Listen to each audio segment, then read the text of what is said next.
अस्सलामुअलैकुम नाज़रीन, JN news HD के साथ मैं हूं नाइला भट्टी। नजर डालते हैं आज की अहम खबरों पर। मेलसी से रिपोर्ट कर रहे हैं मेहर गुलाम मुस्तफ़ा। DPO विहाड़ी ईसा खान सुगेरा के विजन पर काम जारी है। थाना मीरापुर की हदूद से जराइम और जराइम पेशा अनासर का कला कमा करके ही दम लूँगा। किसी भी जराइम पेशा फ़र्ज से कभी किसी की रियायत नहीं बरती जाएगी। कोई भी शख्स कानून से बालातर नहीं। सहाफ़ी मुआशरे की आँख हैं।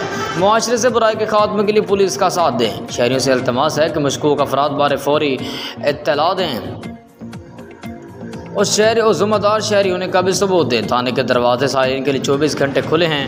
हर रोज़ाना शाम 4 बजे से 6 बजे तक थाने में साइलिन की दरख्वास्तें सुनने के लिए मौजूद होता है। इसके अलावा भी हर वक्त की आवाम की खिदमत के लिए हाजिर हूँ। मज़ीद टाउट माफिया का दाखिला बिल्कुल बंद कर दिया गया है। इन ख़िलाफ़ का इज़हार नए तैनात होने वाले SHO थाना मीरापुर शहबाज अंसारी मीडिया से गुफ्तगू करते हुए